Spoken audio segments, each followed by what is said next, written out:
Hi guys, welcome back to my channel and welcome back to the car. You're probably going to be seeing a lot of videos in this location. I don't really like filming in my house, so it is what it is. Today I'm going to be doing a Q&A. I'm going to be taking the questions from TikTok. So if you're from TikTok, you will know that I put a video up saying leave any OCD questions down below. And if you don't follow me on TikTok, make sure to do that at ADHD Betty with a fat A. If I seem a little bit out of it, but tired today, is because I am, and I find it quite ironic that I'm making this video because I am have kind of been having an OCD relapse recently. All in all, I just want to answer you guys' questions because loads of people have loads of questions and I just can't get around to answering them all on TikTok. So I thought I'll just make one video about it and tell people to put comments, and they did, and so that's what I'm doing. At the moment where I am is my OCD is a lot better than it used to be. I feel like I've gained so many skills from therapy. My Pocd is, even though it comes up sometimes, like it flares up sometimes, it's nowhere near to the extent that it was. So I think I do have a little bit of wisdom to share, and yeah, I will not discard my progress just because I've been having a bit of a hard time. Trigger warning, right now I'm going to be discussing uncomfortable topics like POCD and, you know, themes surrounding OCD. So if you're not feeling like getting triggered today, click off this video. If you do want to get triggered and maybe do a little exposure, keep watching. I'm not going to be editing this video much because I'm filming it today and I want to put it out today. And sorry if I ramble a lot because a lot of people in my TikTok say, oh, just get to the point. Well, I do have ADHD and it is kind of a symptom of ADHD to talk too much. And I do try and narrow down what I say, but I do think even though I may ramble, I never say things without a purpose. I may repeat myself without realizing because I am forgetful, but I will never say something just to say it, like without a point. So anyways, here we go. The top question is something that comes up a lot on my OCD videos. People saying that they think they have OCD but they're not diagnosed and they feel like they're just faking everything. What if they're just making it up but they're really struggling? Take a moment to think about that. No matter if you're faking the OCD, which you most likely aren't, even if you are, I mean, when I say that, if you're one of those people, when I say that, what do you think? You think, no, but I am struggling. You are struggling and you're feeling this way because OCD is literally known as the doubting disease. It makes you think, oh, but what if this, what if this, what if that? So I believe it's part of having OCD, doubting yourself, and there's so many things that come into it. If you've been invalidated while growing up and you know, by the people around you and told, no, everyone feels like that, no you're not struggling with that, of course you're going to feel this way. That's another factor. Basically what you're experiencing is imposter syndrome, and imposter syndrome is what I just explained.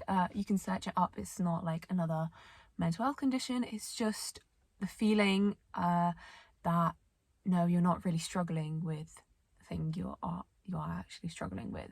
If that's what's stopping you from going to seek help, just do it anyways, because if you are struggling, you're struggling with something and might as well get the help that you need for whatever it is. It doesn't matter if it doesn't turn out to be OCD, but I think most of the time the people who say this know that they are struggling with OCD. They're just having these doubts. Second question, someone asked me to talk about relationship OCD.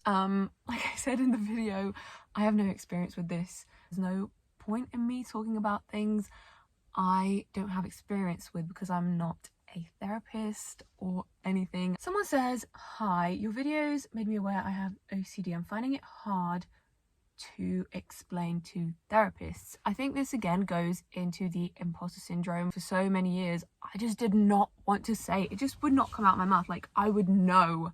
I was sure. I knew it was OCD, but I just could not. I didn't want to go to a doctor and say, look, I'm struggling with OCD, because that'd be like diagnosing yourself, isn't it? That's the fear. You don't want to go in there and pretend like, oh yeah, I'm diagnosing myself with OCD. But I think OCD is such a specific thing. You just know. I know you shouldn't diagnose yourself, but if you think you're experiencing OCD, just say that. It's okay. Just literally just say that. That's what I had to say in the end to get a diagnosis, because no one would understand. Everyone would say, oh right, so we just need to do CBT. No. CBT does not work for OCD, okay? Until I was fully honest about my intrusive thoughts. It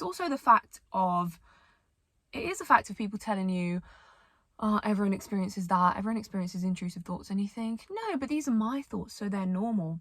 No, if you're having obsessive thoughts that are just pestering you, and if these thoughts are making you do compulsions, but you think, no, that's just a normal thing to do because I do it. No. Go and get that help. Just say flat out, I think I'm struggling with OCD, and this is why. I'm getting these intrusive thoughts or intrusive sensations. These are the compulsions I do. If you feel like your compulsions are not physical, then I've talked about pure O before. Look up pure O. You're probably experiencing pure O, and that is still OCD. Mental compulsions are still OCD, having to do like a tick in your brain. I literally have some OCD things, I don't know what to call them. I feel like I have to relax my brain, like I'm squeezing my brain and I have to relax it, or I have to count up to a certain number in my head, and that is still OCD. And you can talk about that. No, it's not just a normal thing that everyone experiences, because everyone can count in their head. No, when it gets in the way of you living life and it causes you stress and anxiety, you're allowed to talk about it. You're allowed to talk about it, and no one's gonna invalidate you. And if the person you're talking to invalidates you, go to someone else, because you don't deserve that. You deserve to be heard. And yeah, whoever's making you feel like it's nothing, they don't know what the fuck they're talking about. Someone says, where's the line between reassurance as a compulsion and saying nice things to yourself to cope? I feel like positive self-talk is another way of not, I can't see the rest of the comment because I'm on my laptop. I feel like positive self-talk is another way of not dealing with the intrusive thoughts, with the OCD, like giving in or like pushing it away. Reassurance is checking. So for example, if you have POCD and you're like trying to scanning back through your life to see like, oh my god, am I really a pedo, or did I really do something bad? That would be, you know, searching for reassurance, a compulsion, asking people around you, do you think this could be true? And I get where you're going with that last part, like saying nice things might be another way of just like deflecting. I think it all depends in the way you actually feel and you view that thought, because you can get the thought, yeah, I'm a pedo, and think, no, I'm not, and that's fine. I'm fine with this thought. I know that I'm not, and I don't need to keep like wondering about it. I don't need to worry, because I know that this is just a part of my OCD, so I'm not going to dig any deeper. There's a difference between that and getting the thought, I'm a pedo. No, I'm not. No, I'm not. No, I'm not. No, I'm not. I'm scared of that thought. Pushing it away. Do you understand what I mean? I think it's more about the internal experience. When you're going, no, I'm not, you're not okay with the thought. But if you're aware it's OCD and you're actually okay with the thought, you're okay with, this is just an intrusive thought and it has no basis in reality. I don't need to check whether it's true or not. Then we get into the whole, oh, but I want to know because this is horrible. Then you get into the whole OCD cycle again. Like, you know yourself, and in the end you have to be okay with that uncertainty. Okay, you might be a pedo. Oh my god, you might be a pedo.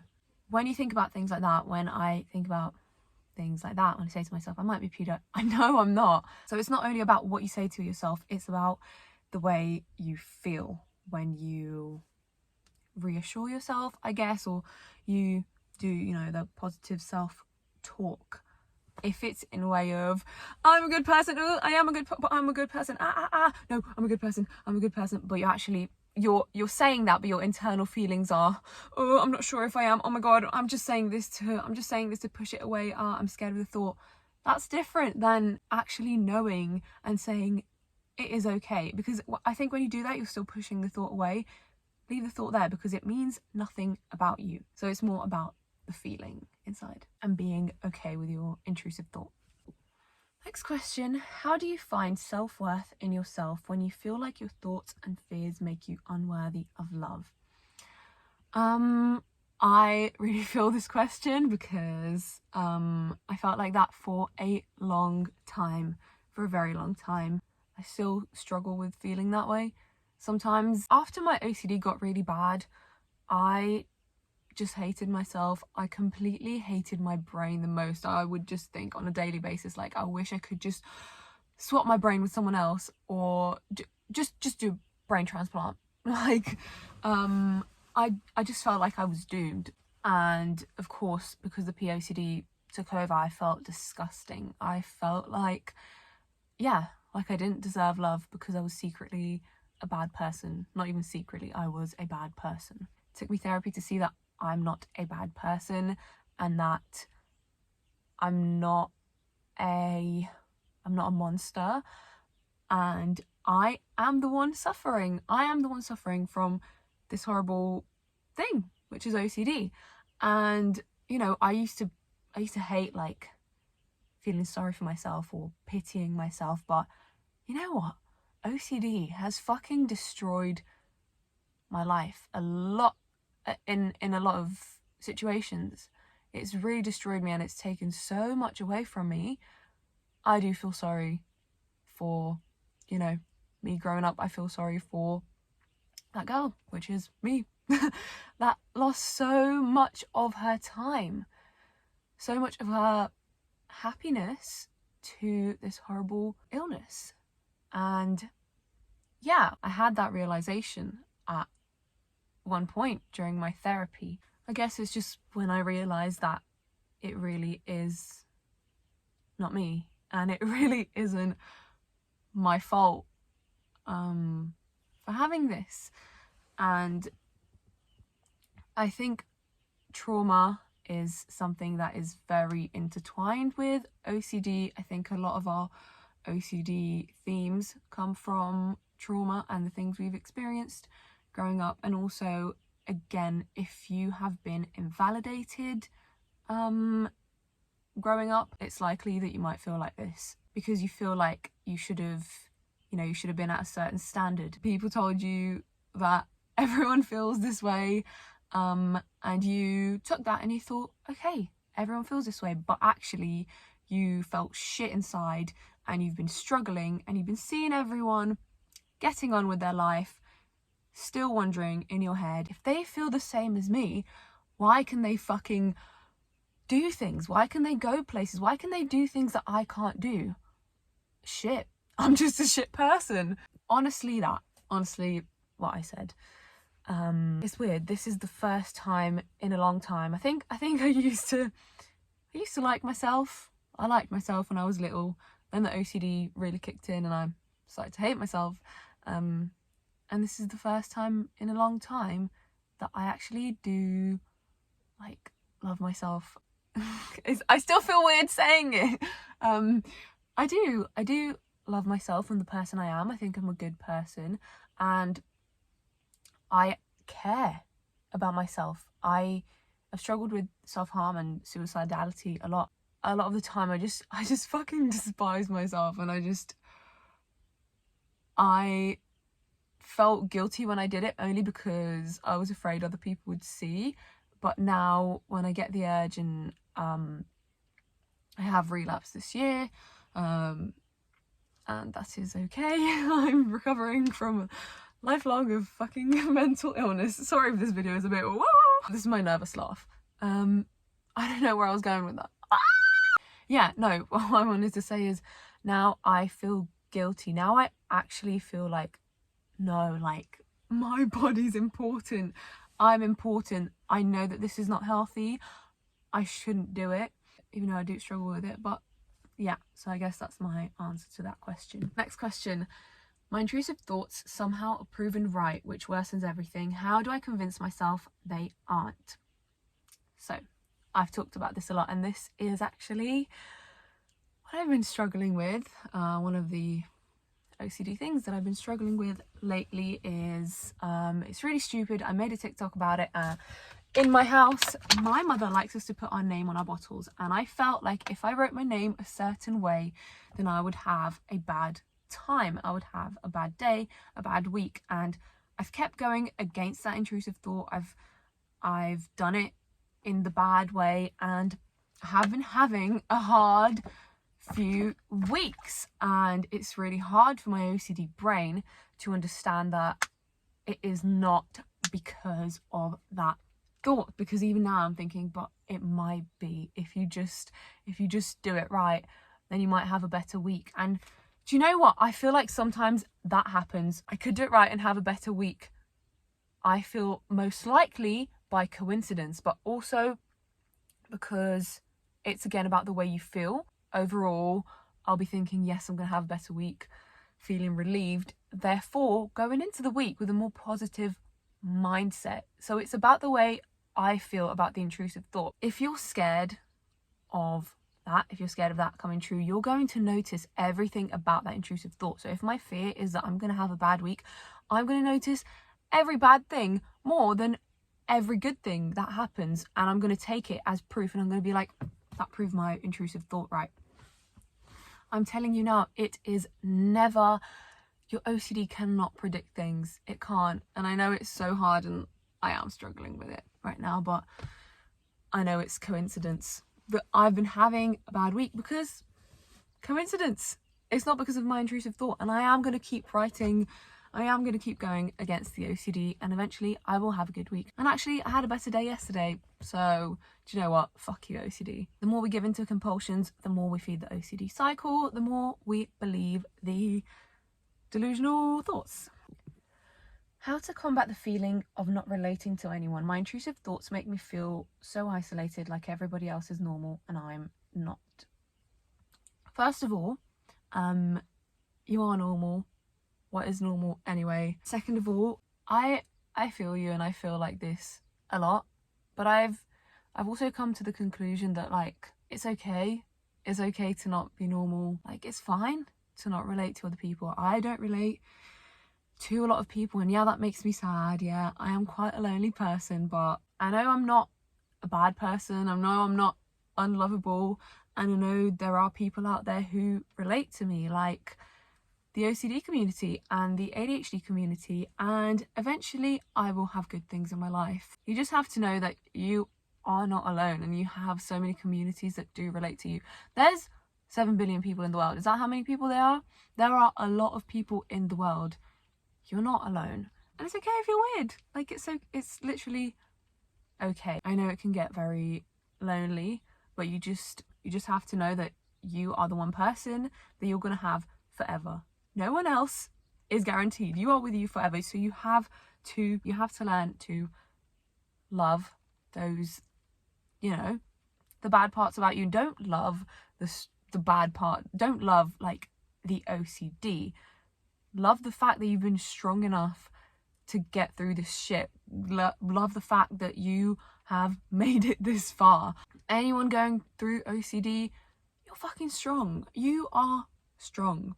And so I don't know if that was much help, but that is my answer to that. Next question, can you please tell me a bit more about Tourettic OCD? How can tics manifest? Tourettic OCD is when you have a sensation that you need to do something.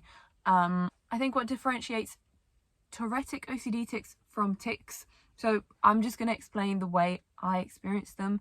So I have tics that are not part of OCD, they are just tics. And they happen subconsciously. They happen without me realizing. Like, I'll be walking down the street and then I'll suddenly realize I've been doing this the whole time. And I'll be like, what the fuck? Tics are more of a sudden outburst. They are less controllable.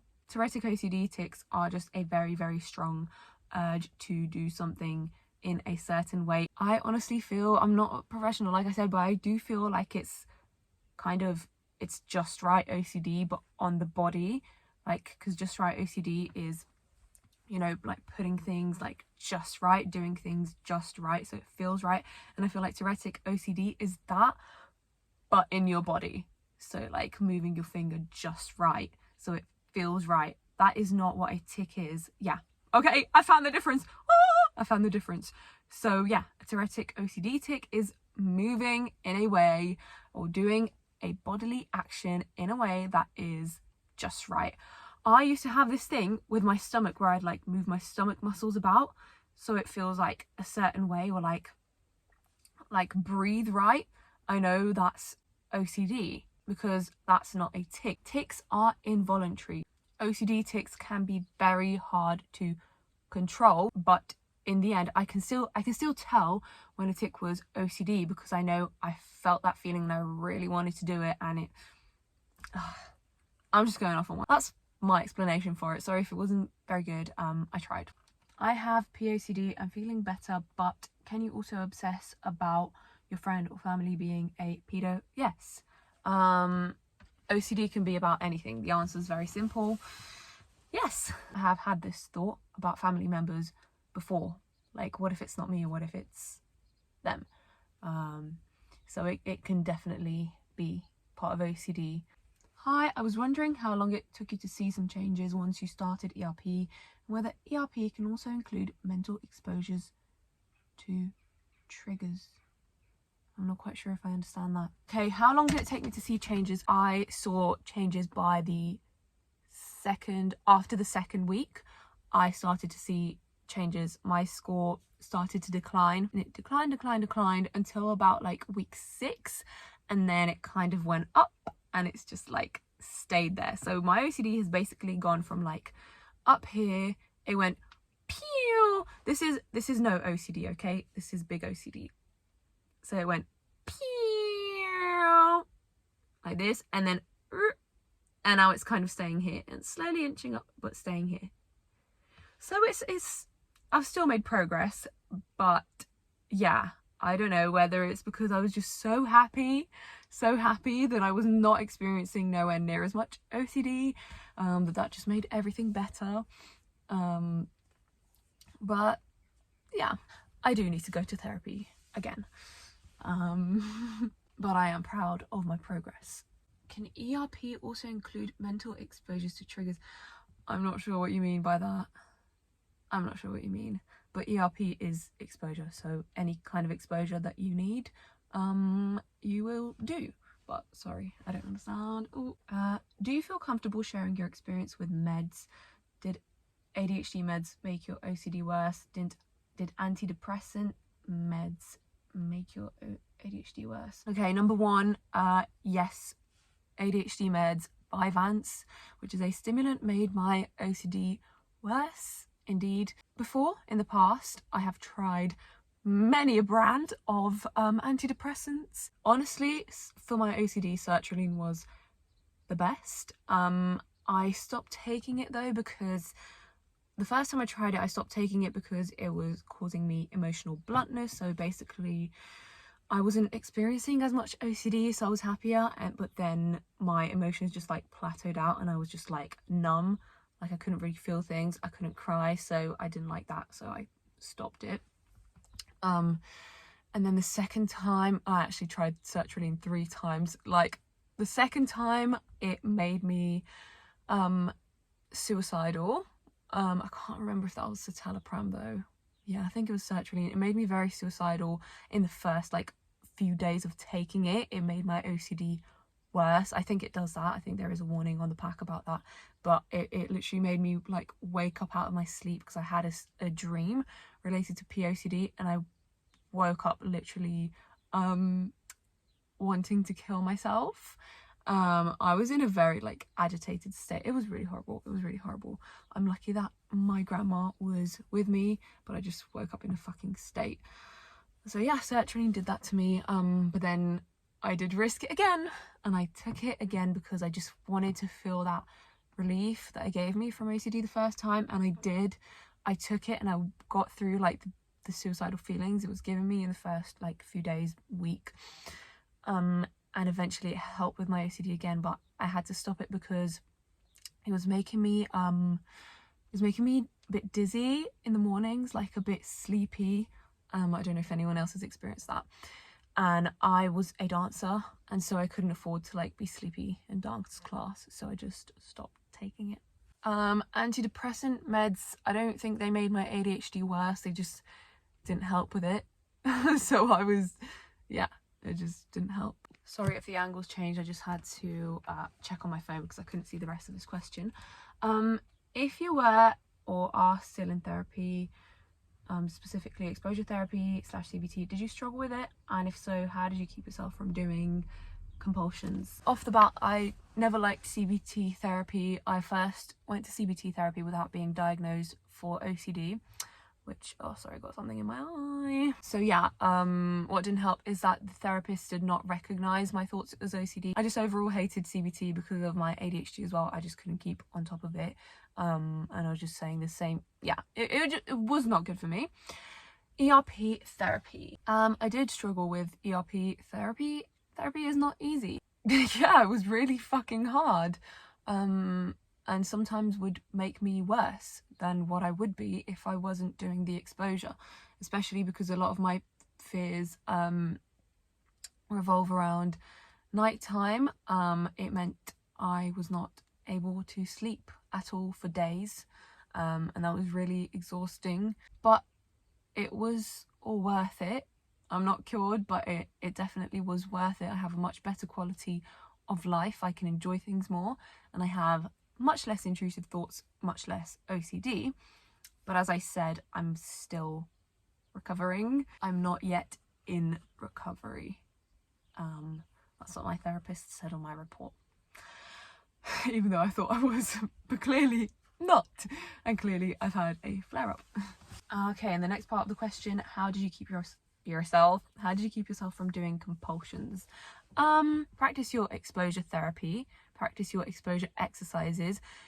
I was very excited to do my exposure exercises on everything. I wanted to apply them to every single OCD thing so that I could eradicate it, so it can just fuck off out of my life.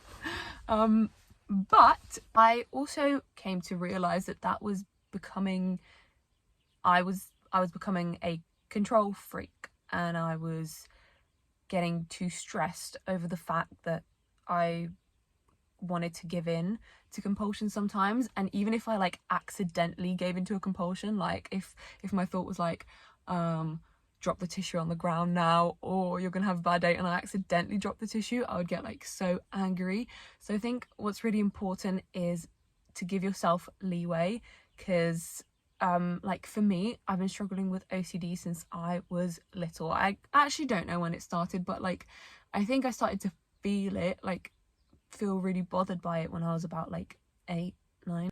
So yeah, I realized I have to give myself some leeway and not break down, and not be so angry at myself if I give into a compulsion. It's okay if you give into a compulsion now and then. You don't have to be 100% perfect. I think that in itself can become an OCD thing, because I feel I was if I don't do every single thing, if I do any compulsion, then I won't get better from OCD. And it's oh my god, chill the fuck out. I'm saying that to myself. But yeah, if you do a compulsion accidentally, or if you do a compulsion just to feel better, for one moment, and you've been doing your exposure, it's fine, especially if you're in the beginning of your OCD, or if you're in a stressful situation and you just in one of those situations where you're I have to go somewhere and I need to do that, or this is just I just feel doomed, and you've done it. Do you know what? Fuck it, it's okay. So yeah, give yourself some leeway is what I would say, but give yourself the goal for next time to not do that compulsion and still practice your exposure. You will gradually get better and better, but you can't be cured of OCD straight away from 1 or 2 or 3 therapy sessions. In my case, not even in 6 months of therapy. But I have made progress, and I do a lot less compulsions, a lot less compulsions. So yeah, give yourself leeway and don't expect yourself to be perfect. And don't be so angry at yourself when you do, if you do a compulsion. How did you know you had OCD? It was quite simple for me. When I first heard about OCD, I just realized that that's what it was. Because I just OCD has literally like really controlled my life a lot. And I have I have experienced a lot of the stereotypes of OCD as well. And so I think that's why when I saw some things about OCD, like not wanting to sit like on the bad chairs or like being scared of certain numbers, I just realized, yeah, that's what I do. Like that's what controls my life. Any tips on how to bring up POCD thoughts to your therapist? I'm worried they won't understand or they'll think badly of me. If your therapist is an experienced OCD therapist, they will not think badly of you. They will understand, and they may have even worked with people with this theme before. My actual therapist has worked with people with this theme and literally nearly every theme you could think of, and he has also worked with actual pedophiles. Honestly, therapists, if they're a good therapist, they will not think anything bad of you. I think you would just say it in the way that, you know, let them know that you know this is part of OCD, because you do, and just let them know that you get these intrusive thoughts just like all your other intrusive thoughts. Or maybe if this is your main theme, you know, you're there for OCD, just let them know you've been struggling with these intrusive thoughts because they are intrusive thoughts, and you know what it is. You found people you can relate to online. It's POCD, it's OCD. I know you're scared about being misunderstood and actually taken for a pedo, but at the end of the day, you're not. And at the end of the day, like actual pedos with paedophilic disorder, they need to get help too. They need to get help. It's a mental disorder. You know that what you're struggling with is POCD, okay? And if someone doesn't understand that, they're not a good therapist, and you need to get a new one. If they are an OCD therapist, if they are an ERP therapist, they should have absolutely no problem with this. They should know.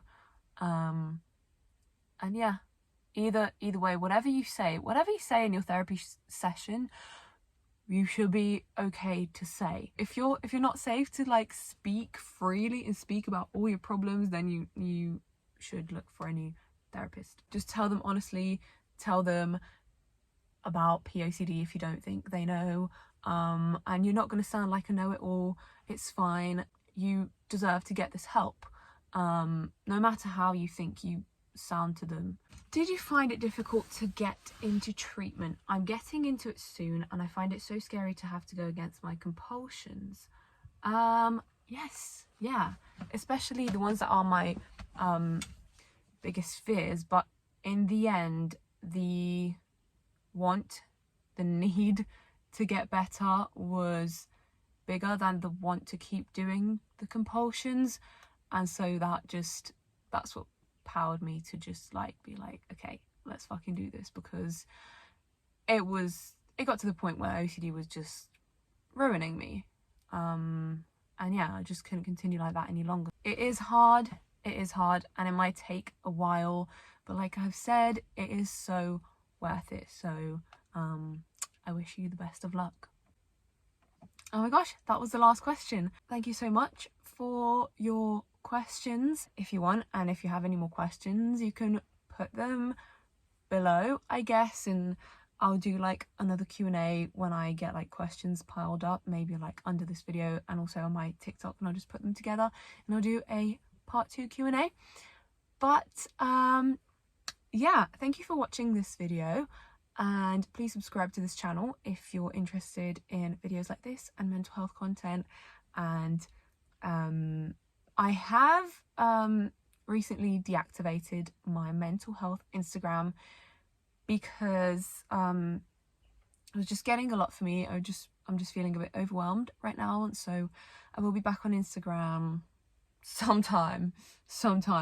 It's gonna be months, I predict. But yeah, just so you know, I have not deleted that, just deactivated it. See you in my next video, maybe. And if you're struggling with OCD, just know that you're doing amazing. You're doing amazing by getting through every day. And no matter if you give into your compulsions or you're doing exposure therapy, it is so fucking hard. It's so fucking hard. And I feel you and I understand you. And there are so many people who do. So yeah, have a good day. Bye.